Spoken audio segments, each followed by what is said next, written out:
அனைவருக்கும் வணக்கம். வெல்வது நிச்சயம் 2025 அப்படிங்கிற title free classes and test serious அப்படிங்கிறத ப்ரொவைட் பண்றோம்.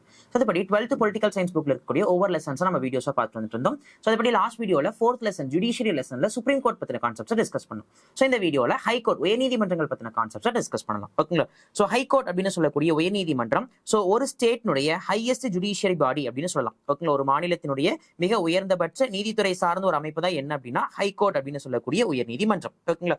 ஸோ கான்ஸ்டியூஷனை பொறுத்த வரைக்கும் பாத்தீங்க அப்படின்னா பார்ட் 6 அப்படின்னு சொல்லக்கூடிய பகுதி 6ல தான் வந்துட்டு ஹை கோர்ட்னு சொல்லக்கூடிய உயர்நீதிமன்றங்களை பத்தி பேசியிருக்காங்க. ஓகேங்களா? சோ அப்படி பாத்தீங்க அப்படின்னா as per constitution there shall be high court in each state. ஒவ்வொரு மாநிலத்திலையும் உயர்நீதிமன்றம் அப்படின்னு ஒன்று இருக்கணும் அப்படிங்கிற விஷயத்தை பத்தி பேசியிருக்காங்க. ஓகேங்களா?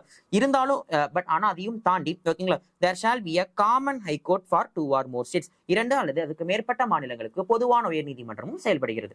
அப்ப ஹைகோர்ட்டுங்கிறது ஒரு ஸ்டேட்டுடைய ஹையஸ்ட் ஜுடிஷியரி பாடி. அப்போ எல்லா மாநிலங்களுக்கும் உயர்நீதிமன்றங்கள் அப்படிங்கிறது இருக்கு. But at the same time there shall be a common high court for 2 or more states. 2 அல்லது அதற்கு மேற்பட்ட மாநிலங்களுக்கு பொதுவான உயர்நீதிமன்றங்கள் இருக்கு. This was added by the 7th Constitutional Amendment Act of 1956. So 1956ல கொண்டு வந்த 7வது அரசியலமைப்பு சட்ட திருத்தத்தின் மூலியமா இந்த காமன் ஹைகோர்ட் அப்படிங்கிற கான்செப்டை கொண்டு வந்திருப்பாங்க. ஸோ அதன் அடிப்படையில் தான் பாத்தீங்க அப்படின்னா மெட்ராஸ் ஹைகோர்ட், மெட்ராஸ் உயர்நீதிமன்றம் அப்படின்னு சொல்லக்கூடியது which is not only for Tamil Nadu which is also common for பாண்டிச்சேரிக்கும் பொதுவான ஒன்றாக இருந்தது. ஸோ அதே மாதிரி பாம்பே ஹைகோர்ட் அப்படின்னு சொல்லக்கூடியது மும்பை இருக்கக்கூடிய மகாராஷ்டிராவுக்கு மட்டும் கிடையாது. which is also applicable for Maharashtra, Goa, Daman Diu, Dadra நகர் ஹவேலி அப்படிங்கிற யூனியன் டெரிட்டரிஸ்.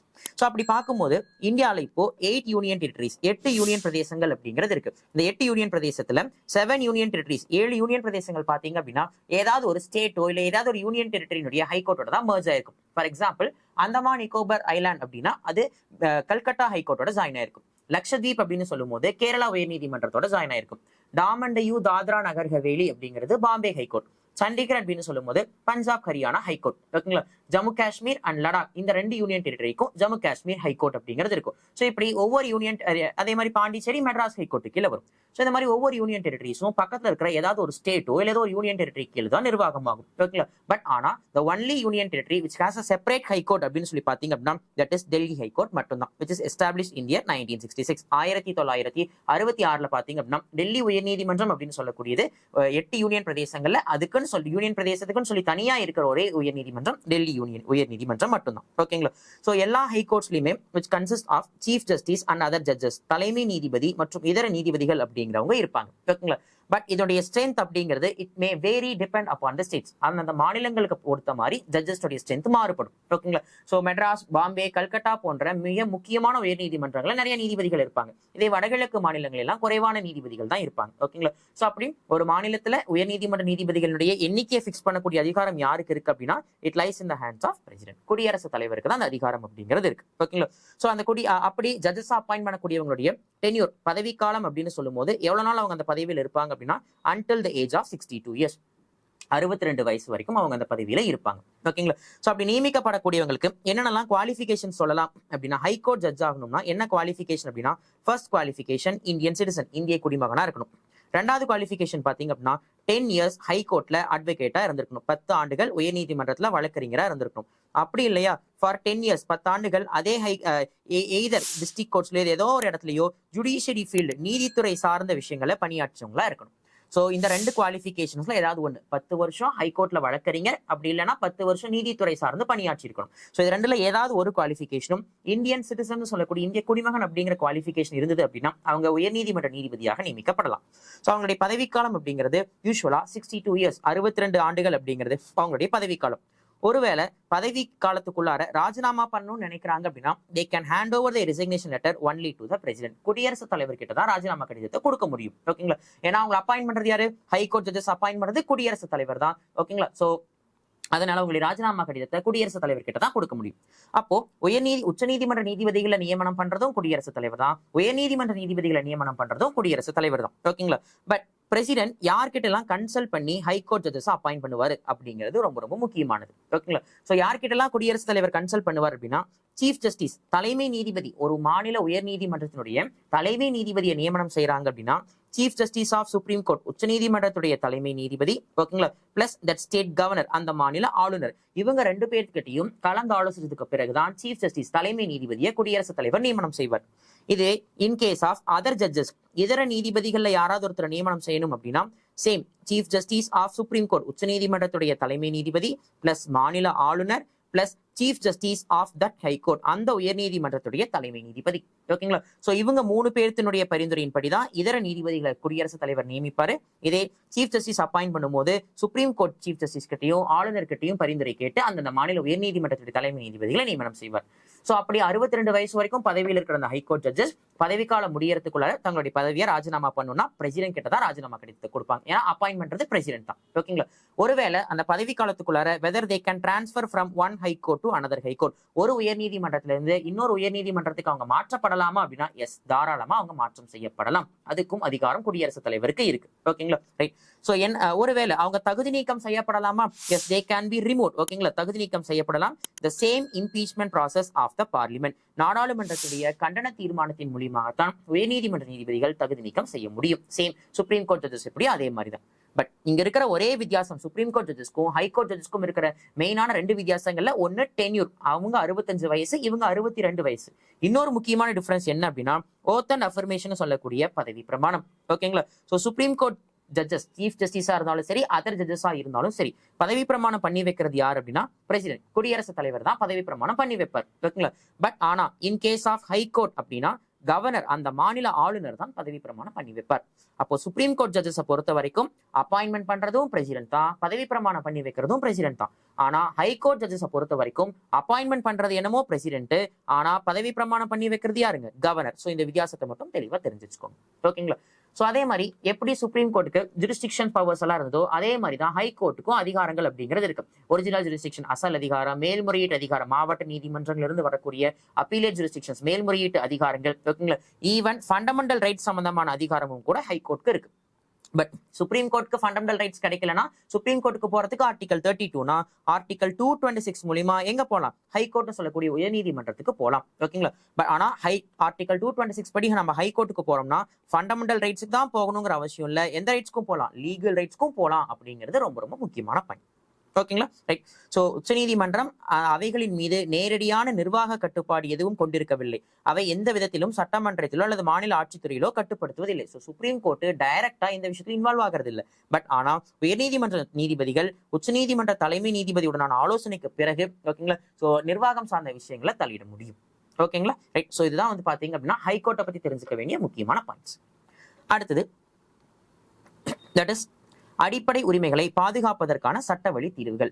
ஏற்கனவே சொன்ன மாதிரி ஆர்டிகல் 226 மூலியமா நம்மளுடைய ஃபண்டமெண்டல் ரைட்ஸ் கிடைக்கல அப்படிங்கும்போது நம்ம ஹைகோர்ட்டுக்கு போகலாம். அது வெறும் ஃபண்டமெண்டல் ரைட்ஸ்க்கு தான் போகணும்னு அவசியம் இல்லை. We can also move for the legal rights, சட்ட ரீதியான உரிமைகளுக்கும் போகலாம். அப்படி போகும்போது கோர்ட் என்ன பண்ணுவாங்க அப்படின்னா பை 5 ரிட்ஸ் 5 நீதி பேராணைகள் மூலியமா நமக்கு என்ன பண்ணுவாங்க அப்படின்னா அந்த நீதியை வழங்குவாங்க, அந்த உரிமைகளை நமக்கு வழங்குவாங்க. சோ அதுல ஃபர்ஸ்ட் ஒன் என்ன அப்படின்னா ஹேபியஸ் கார்பஸ். அந்த 5 ரிட்ஸ் என்ன அப்படிங்கறத நம்ம பார்க்க போறோம். அதுல ஃபர்ஸ்ட் ஒன் ஹேபியஸ் கார்பஸ், ஆட்கொணர்வு நீதி பேராணை, ஓகேங்களா.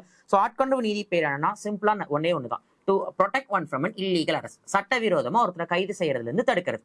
சோ ஒருத்தர் அரெஸ்ட் பண்ணிட்டு போறாங்க, ஆனா அரெஸ்ட் பண்ணிட்டு போய் எங்க வச்சிருக்காங்கன்னே தெரியல. ஏன்னா யூஸ்வலா ஒருத்தர் அரெஸ்ட் பண்ணிட்டு போறாங்க அப்படின்னா எஃப்ஐஆர் ஃபைல் பண்ணி 24 ஹவர்ஸ்க்குள்ளார கோர்ட்ல ப்ரொடியூஸ் பண்ணணும், ஓகேங்களா. பட் ஆனா ஒருத்தர் போலீஸ் வந்து அரெஸ்ட் பண்ணிட்டு போறாங்க, ஆனா எங்க கூட்டிட்டு போறாங்கன்னு தெரியல. சோ அவங்க இன்னும் கோர்ட்ல ப்ரொடியூஸ் பண்ணல அப்படிங்கும் போது so that might be an illegal arrest, அது கண்டிப்பா சட்டவிரோதமான கைதா தான் இருக்கும், இல்லைங்களா. சோ அப்படி சட்டவிரோதமா கைது செய்யறதுல இருந்து ஒருத்தர் பாதுகாப்பதற்காக கொண்டு தாக்கல் பண்ணக்கூடியதான் ஹேபியஸ் கார்பஸ். அப்போ நேரடியா உச்சநீதிமன்றத்துல இந்த ஹேபியஸ் கார்பஸ் நம்ம தாக்கல் பண்ணோம் அப்படின்னா within 24 hours or some specific point of டைமுக்குள்ளார சோ போலீஸ் வந்து காணாம போனவங்களை கண்டுபிடிச்சு கண்டிப்பா தந்தே ஆகணும். அப்ப இது மூலியமா சட்டவிரோத கைது நடவடிக்கை அப்படிங்கறத நம்மளால தடுக்க முடியும், ஓகேங்களா. சில முக்கியமான விஷயம் என்ன அப்படின்னா இந்த நீதி பேராணை அப்படின்னு சொல்லக்கூடியது, ஓகேங்களா. சோ யார் தாக்கல் பண்ண முடியும்னா பாதிக்கப்பட்டவங்களை தவிர மீதி யார் வேணும் தாக்கல் பண்ணலாம். ஏன்னா பாதிக்கப்பட்டவங்க கண்டிப்பா வந்துட்டு எங்க இருக்கிறாங்கன்னு தெரியாது. சோ பாதிக்கப்பட்டவங்களுடைய ஃப்ரெண்ட்ஸ் அண்ட் ஃபேமிலிஸ் தான் தாக்கல் செய்ய முடியும். அதுதான் ஹேபியஸ் கார்பஸ்னு சொல்லக்கூடிய ஆட்கொணர்வு நீதி பேராணை. சோ நீங்க இந்த ஜெய்பீம் படத்துல எல்லாம் பார்த்திருப்பீங்க. சோ இந்த ஆட்கொணர்வு நீதி பேராணை பத்தி தான் பேசியிருப்பாங்க, ஓகேங்களா. அடுத்தது பாத்தீங்க அப்படின்னா மேண்டமஸ் அப்படின்னு சொல்லக்கூடிய நெறியுறுத்தும் நீதி பேராணை அல்லது கட்டளையிடும் நீதி பேராணை. ஸோ மேண்டமஸ் அப்படின்னாலே என்ன அர்த்தம் அப்படின்னா டு கமாண்ட், கட்டளையிடுதல் அப்படிங்கிறது அர்த்தம். ஸோ தட் இஸ் ஒரு அரசு அலுவலரை ஓகேங்களா அவருடைய பணியை செய்ய சொல்லி உத்தரவிடுவதற்காக தாக்கல் பண்ணக்கூடியதான் மேண்டமஸ் அப்படின்னு சொல்லக்கூடிய கட்டளையிடும் அல்லது நெறியுறுத்தும் நீதி பேராணை. ஓகேங்களா ரைட். ஸோ இதுல உங்களுக்கு அதிகாரம் இருக்கு, அந்த பணியை நீங்க செய்யுங்க அப்படின்னு சொல்லிட்டு ஒரு அரசு அலுவலரை அவருடைய பணியை செய்ய சொல்லி நீதிமன்றம் உத்தரவு பிறப்பிக்கிறாங்க அப்படின்னா அதுதான் மேண்டமஸ் அப்படின்னு சொல்லக்கூடியது. ஓகேங்களா. சோ கடமையை செய்ய மறுக்கிற அதிகாரி, அலுவலர்கள், அரசு என நீதிமன்ற அமைப்புகளுக்கு எதிராக கூட ஆணையிடக்கூட முடியும். அப்போ தனி கவர்மெண்ட் ஆபீசருக்கு மட்டும் இல்லாம ஒரு கவர்மெண்ட்டுக்கு அகேன்ஸ்டாகவோ இல்ல ஒரு முனிசிபல் பாடிக்கு அகேன்ஸ்டாகவும் கூட இதை தாக்கல் செய்ய முடியும். எக்ஸப்ட் பிரசிடென்ட் அண்ட் கவர்னர், குடியரசுத் தலைவர், ஆளுநர் போன்ற தனிநபர்களுக்கு எதிராக இதை தாக்கல் பண்ண முடியாதே தவிர ஓகேங்களா மற்றபடி அரசாங்கத்துக்கு எதிராக கூட இதை தாக்கல் செய்ய முடியும். ஸோ அப்படி ஒரு அரசு அதிகாரி தன்னுடைய வேலையை செய்ய சொல்லி நீதிமன்றம் உத்தரவு பிறப்பிக்கிறாங்க. That is called as mandamus. அடுத்தது தடையுறுத்து நீதி பேராணை அப்படின்னு சொல்லக்கூடிய ப்ரொஹிபிஷன். ஸோ இது என்ன அப்படின்னா only for judiciary body. So மேல இருக்கிற அப்பர் கோர்ட்ஸ், கீழே இருக்கக்கூடிய லோவர் கோர்ட்ஸ், கீழ் நீதிமன்றங்களுக்கு உத்தரவுகளை பிறப்பிப்பாங்க. அதாவது அதிகார வரம்பை மீறாம தடுக்கிறது. ஓகேங்களா. ஸோ ஃபார் எக்ஸாம்பிள் இப்போ உயர் நீதிமன்றம் ஹைகோர்ட் இருக்காங்கன்னு வச்சுக்கோங்களேன். அந்த உயர் நீதிமன்றத்துக்கு எதுக்குள்ளார அதிகாரம் இருக்கு? Only lies in the hands of Tamil Nadu. தமிழ்நாட்டுக்குள்ளார அதிகாரம் இருக்கு. ஆனா ஒரு மாநில உயர் நீதிமன்றம் ஒருவேளை தன்னுடைய அதிகாரத்தை மீறி பக்கத்து ஸ்டேட் சார்ந்த விஷயங்களை தலையிடுறாங்க அப்படிங்கும் போது யார் உள்ள இன்டர்ஃபியர் ஆவா? மேல இருக்கிற சுப்ரீம் கோர்ட் உள்ள இன்டர்ஃபியர் ஆகி உங்களுக்கு இதுல அதிகாரம் இல்ல, சோ நீங்க இதை செயல்படுத்த முடியாதுன்னு சொல்லி அவங்க என்ன பண்ணுவாங்க? ப்ரொஹிபிட் பண்ணுவாங்க, தடை விதிப்பாங்க. அப்படி மேல இருக்கிற நீதிமன்றம் கீழே இருக்கிற நீதிமன்றங்களுக்கு அதிகார வரம்பு மீறாம தடை விதிக்கிறதா நம்ம என்ன சொல்றோம் அப்படின்னா ப்ரொஹிபிஷன் அப்படின்னு சொல்லக்கூடிய தடையுறுத்து நீதி பேராணை.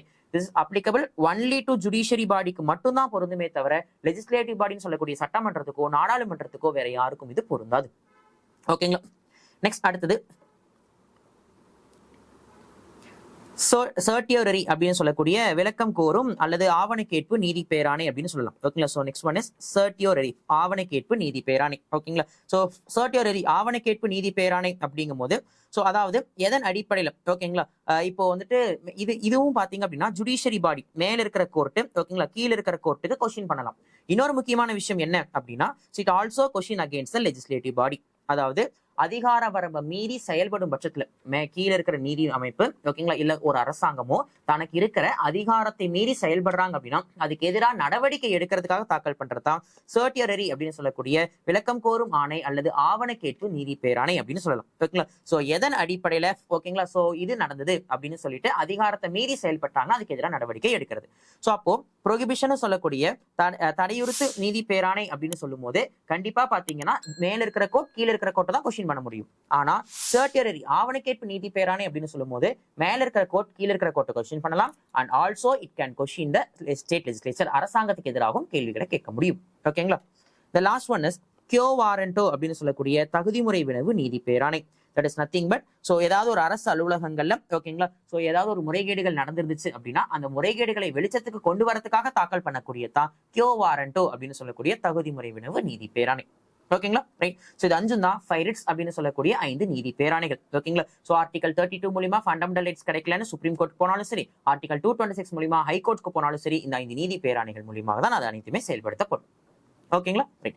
சோ தான் ஹைகோர்ட்டும் அந்த ஹைகோர்ட்ஸினுடைய 5 ரிட்ஸ்ன்னு சொல்லக்கூடிய நீதி பேராணைகள் சார்ந்த விஷயங்கள். இந்த நீதி பேராணைகள்ல பாதிக்கப்பட்டவங்களை தவிர யாரு வேணாலும் தாக்கல் பண்ணலாம் அப்படிங்கும் போது அது ஹேபியஸ் கார்பஸ் மட்டும்தான். ஏன்னா பாதிக்கப்பட்டவங்க தாக்கல் பண்ண முடியாது. ஓகேங்களா. இதுவே பாதிக்கப்பட்ட மீதி இருக்கக்கூடிய எல்லாமே பாத்தீங்க அப்படின்னா பாதிக்கப்பட்டவங்க தாக்கல் பண்ற மாதிரி இருக்கும். ஓகேங்களா. ஆனா இந்த கியோ வாரண்டோன்னு சொல்லக்கூடியது அஃபெக்டட் பர்சன்ஸ் பாதிக்கப்பட்டவங்களும் தாக்கல் பண்ணலாம். ஓகேங்களா. அதர்ஸ் இதர வேறு யாரு வேணாலும் தாக்கல் பண்ண முடியும். அப்போ ஆட்கொணர்வு நீதி பேராணை பாதிக்கப்பட்டவங்களை தவிர யாரு வேணாலும் போடலாம். ஓகேங்களா. மேண்டமஸ், ப்ரொஹிபிஷன், சர்டியரி எல்லாம் பாதிக்கப்பட்டவங்க தான் போட முடியும். ஆனா கியோ வாரண்ட்ங்கிறது பாதிக்கப்பட்டவங்களும் போடலாம், பாதிக்கப்படாதவங்களும் கூட அதை ஆட்டோமேட்டிக்கா போட முடியும். ஓகேங்களா. சோ இதுதான் ஃபைரிட்ஸ் அப்படின்னு சொல்லக்கூடிய 5 நீதி பேராணைகள். ஓகேங்களா. சோ அடுத்த வீடியோல பாத்தீங்க அப்படின்னா judicial review, public interest litigation ஓகேங்களா நீதித்துறை சீராய்வு, பொதுநல வழக்கு போன்ற விஷயங்களை நம்ம டிஸ்கஸ் பண்ணலாம். Thank you all.